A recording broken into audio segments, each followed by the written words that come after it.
Bawat hibla ng buhay ay may tinatagong liwanag. Sa channel na to, malalaman ang tunay na kwento. Mula sa simula hanggang sa wakas. Ihanda ang sarili sa mga bagong kaalaman. Panoorin natin ang video ng Mensahero ng Silangan.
Masayang pagbati mula sa Oferian Heritage Conservatory. Lubos kaming nagpapasalamat sa mga patuloy na sumusuporta sa ating channel. Malaki po ang naitutulong ninyo sa ating Heritage Revival Advocacy. Ang video na ito ay maiksing mensahe upang gabayan ang ating mga kapatiran na hindi malinlang nitong mga bulaang propeta. Mula noong lumabas ang Oferian Heritage Conservatory Channel at inihayag natin ang tunay na pangalan ng Ama at ng Mesaya, naging masigasig din ang ginagawang pagkalaban nitong mga followers ng serpent seeds gamit ang iba't ibang strategies. Nakakakilabot ang pagyurak at blasphemy na kanilang ginagawa sa kingship ng ating Mesaya. Yung isang grupo na ating hinarap kamakailan lang sa nakaraang video ay nagtuturo na walang Mesaya. Hindi raw totoo ang buong New Testament. Ganito naman ang itinuturo nitong isa pang grupo. Number 1, si Lucifer ay morning star ayon sa Isaiah chapter 14 verse 12, King James Version. Number 2, sa Revelations chapter 22 verse 16, ang Mesaya ay nagpakilala bilang morning star. Kung kaya, conclusion nila, ang Mesaya at si Lucifer ay iisa. Si Lucifer ang Mesaya. Yan ang turo nila. Yan ang problema sa bansa na ito. Marami kasi nagdudunong-dunungan. Yes, inilipat nila kay Lucifer ang kapurihan para sa tunay na Mesaya. Walang pinag-iba doon sa sekta na gustong sumalisi paakyat sa langit. Napansin nyo ba kung kailan sila naging mas lalong masigasig? Simula lang noong ipinakilala natin ang tunay na pangalan ni Aba Yahawa at Mesaya Yahawashai. Kung mahina ang inyong pundasyon na kaalaman, madali kanilang malinlang at hahatakin kanila sa impyerno. Pero hindi namin sila hahayaang patuloy na mamayagpag. Huwag magpapalinlang sa kanilang play on words or hermeneutics.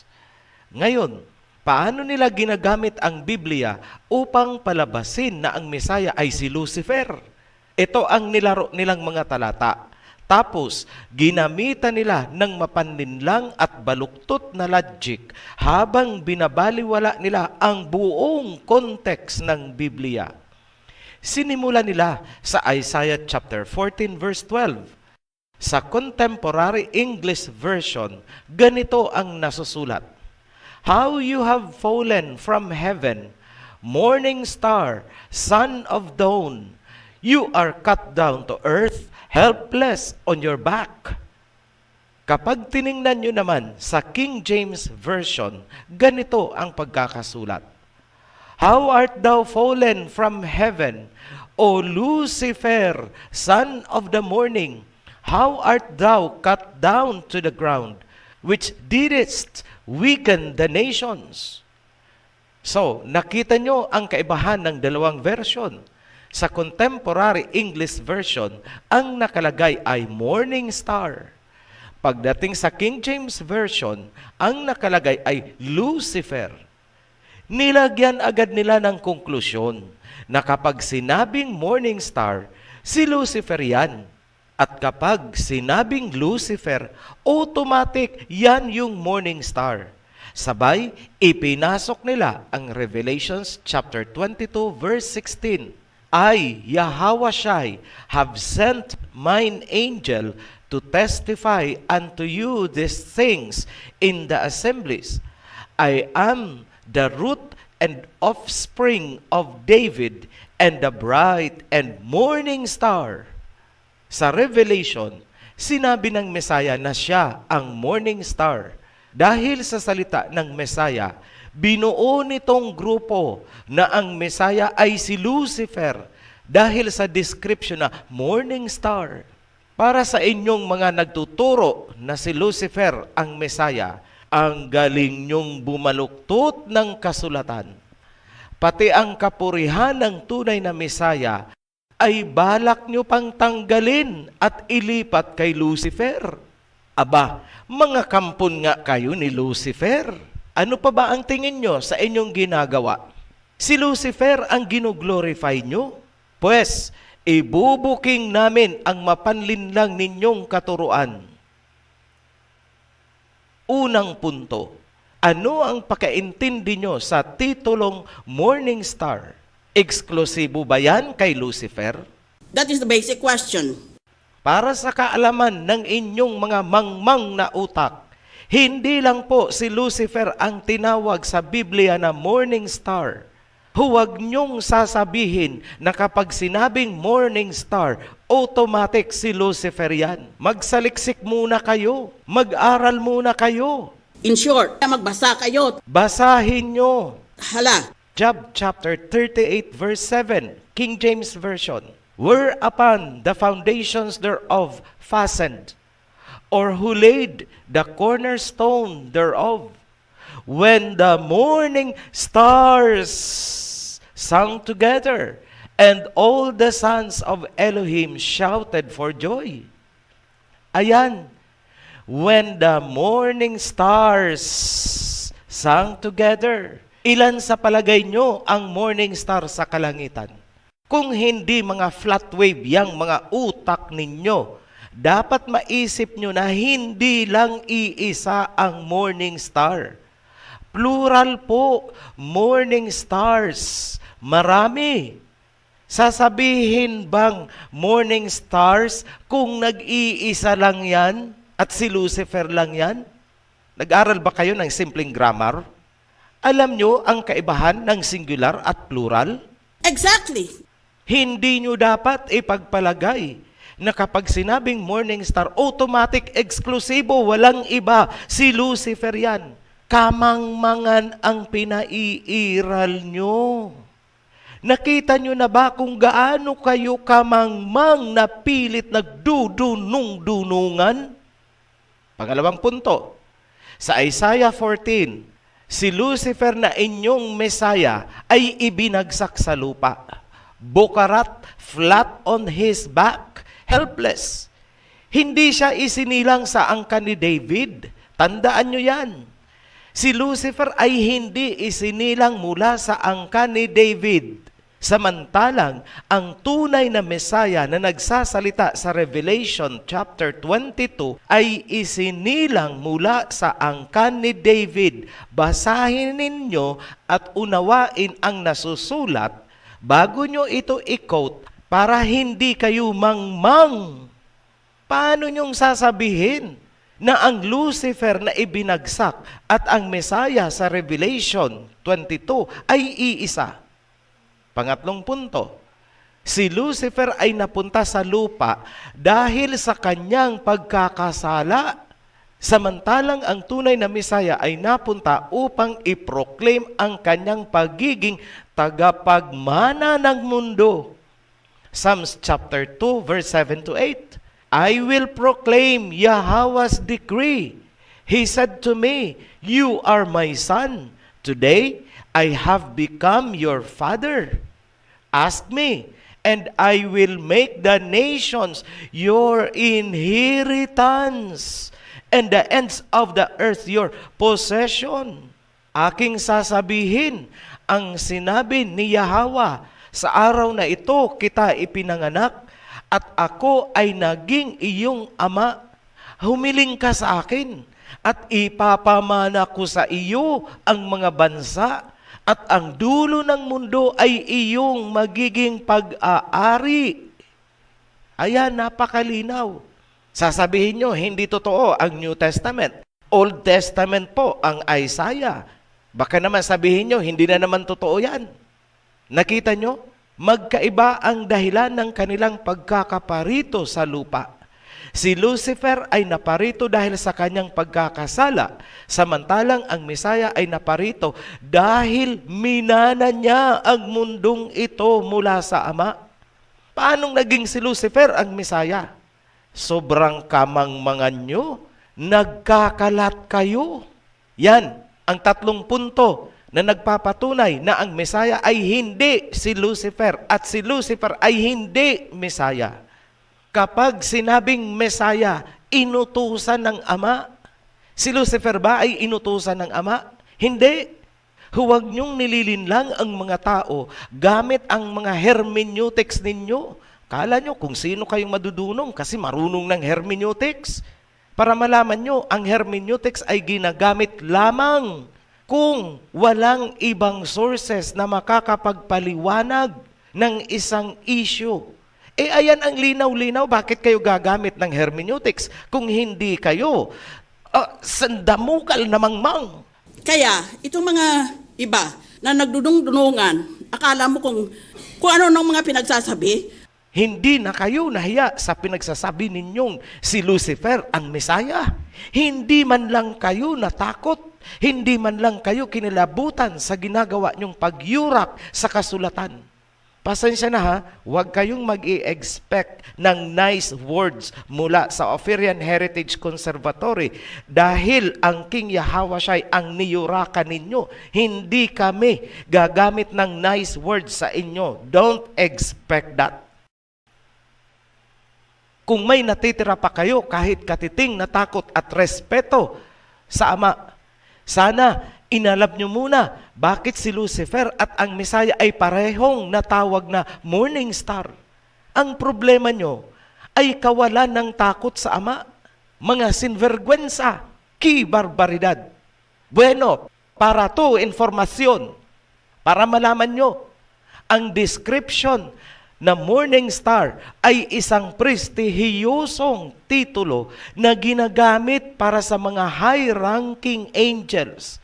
Kumbaga sa Miss Universe competition, ang tinatawag na morning stars ay ang top 5 finalists.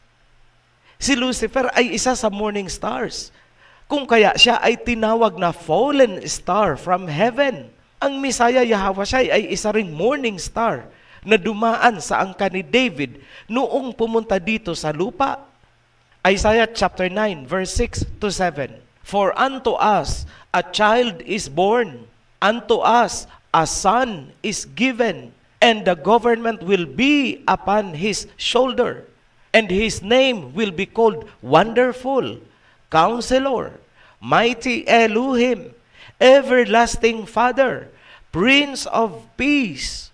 Of the increase of his government and peace, there will be no end upon the throne of David and over his kingdom, to order it and establish it with judgment and justice from that time forward, even forever. The zeal of Yahweh of hosts will perform this. Ayan, inihula ni Prophet Isaiah ang pagsilang ng Mesaya mula sa angka ni David. Siya ang magpapatuloy ng kingdom ni David. Yan ang dahilan. Kaya nagpakilala ang Mesaya na morning star na sumibol sa angka ni David. Revelation chapter 22 verse 16. I, Yahawashai, have sent mine angel to testify unto you these things in the assemblies. I am the root and offspring of David and the bright and morning star.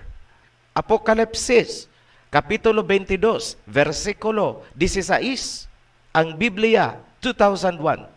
Akong si Yahawashai ay nagsugo ng aking anghel upang sa inyo'y magpatutuo ng mga bagay na ito sa mga asembliya. Ako ang ugat at supling ni David, ang nagniningning na tala sa umaga. Sinabi ng Mesaya na may isinugo siyang anghel upang magpatutuo sa mga asembleya na siya ang ugat at supling ni David, ang maningning na tala. May anghel na isusugo ang Mesaya o isinugo upang magpatunay, magpatutuo na si King Yahawashai nga yung Mesaya. And exactly that is what we are doing right now. Pinatutuuhan natin, pinatutunayan natin na ang Mesaya, ang bright and morning star, at hindi ang inyong niluluwalhati na si Lucifer. Sa muli, hindi papayagan ng OHC na may aagaw sa ningning at luwalhati ng tunay na tala sa umaga. Si King Yahawashai ang tunay na Mesaya, hindi ang huwad na Mesaya ng mga Greeks, at mas lalong hindi ang Lucifer na ipinagpipilitan ninyo. Pinatututuhanan namin sa inyo mula sa isinulat ni Prophet Isaiah. Nakasandal po ang OHC sa mga salita ng mga patriarchs at mga propeta mula pa sa Old Testament. Kung pinanood nyo lang sana ang video namin entitled The Rock, sana naunawaan nyo na ang Key of David ay napunta sa Mesaya. At nung umalis ang Mesaya, iniwan niya ito kay Peter. Nagpasalin-salin yan mula noong nawala si Peter. Kung sino man ang may hawak ng Key of David ngayong panahon, pangungunahan niya ang pagtipon sa mga tupa bilang paghahanda para sa muling pagbabalik ng Mesaya, King Yahawashai, the root of David, the bright and morning star. Kayong mga nagmamarunong at nagdudunong-dunungan, alam nyo kung bakit kamangmangan ang lumalabas sa inyong mga bibig? Simple lang, sapagkat wala kayong takot sa Elohim. Dahil kung may takot kayo, hindi kayo basta-basta mangangahas magturo ng kung ano-ano na hindi nyo naaarok ang buong kalaliman ng Biblia. Nasusulat, pakinggan nyo. Proverbs chapter 9, verse 10, New International Version. The fear of Yahweh is the beginning of wisdom, and the knowledge of the Holy One is understanding. Tagalog, ang takot kay Yahweh ang pasimula ng karunungan, at ang pagkakakilala sa banal ay kaunawaan.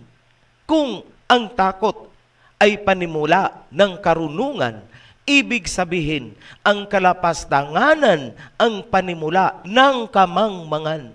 Yan kayo. Ngayon, kayong mga nagtuturo na si Lucifer at ang Mesaya ay iisa at ang Mesaya ay si Lucifer, ito ang tanong namin sa inyo. Ilang tao na ba ang nalinlang at napaniwala nyo? Umaasa pa rin ang kaligtasan, tangan ang pananampalatayang si Lucifer ang Mesaya. Ilang kaluluwa ang naakay ninyo papunta sa kapahamakan para lang sa pansarili nyong ambisyon na makapagtayo ng sekta at magkamal ng pera. Nasusulat, Revelation chapter 20 verse 10, the devil who deceived them was cast into the lake of fire and brimstone, where the beast and the false prophet are. And they will be tormented day and night forever and ever. Repent or suffer eternal damnation. Hindi sapat ang pagrepent na gagawin ninyo. Kailangan nyong lunukin ang inyong mga pride. Lunukin nyo ang inyong kapalaluan. Hanapin nyo ang mga taong nailigaw ng inyong katuruan. Akayin nyo sila pabalik sa tamang landas bago pa nila marating ang kanilang point of no return. Tatapusin namin itong video sa pamamagitan ng isang tula na pinamagatang Para sa Kawan. Minamahal kong kababayan at mga kapatiran, naway dinggin ang aming panawagan. Laging itanim sa inyong puso't isipan, ang banal na diwa ay ating pangalagaan. Mga huwad na tagapagturo ay nangangalandakan, ang banal na kasulatan kanilang niyuyurakan. Si Aba Yahawa ay kanilang tinalikuran, si Haring Yahawa siya'y kanilang nilapastangan. Kahabag-habag ang mga taong mangmang, sinasamantala ng mga nanlilinlang. Mga gutom na tupa ay ginawang gatasan ng matatakaw na pastor, walang kabusugan. Kaya mga kasama, huwag bibigyang puwang, mga tagapagturo at propetang bulaan. Gabayan at bantayan ang ating kabataan, sa kanila'y nakasalalay pag-asa ng kawan. Laging tandaan at ipako sa isipan, tinig ng silangan, dinggin at paniwalaan. Ophirian heritage sa liga ng katotohanan, tanglaw sa kaligtasan ay banal na kasulatan. Muli kaming nagpapasalamat sa mga patuloy na sumusuporta sa Ophirian Heritage Channel.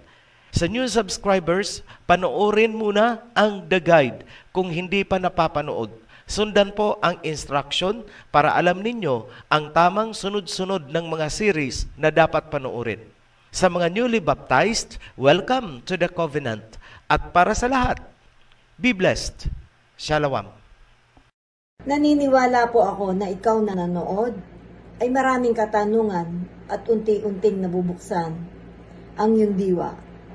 Kung nais mong magpatuloy, subaybayan ang nasabing video ng Mensahero ng Silangan. I-follow lang ito, i-share at i-subscribe. Maraming salamat po.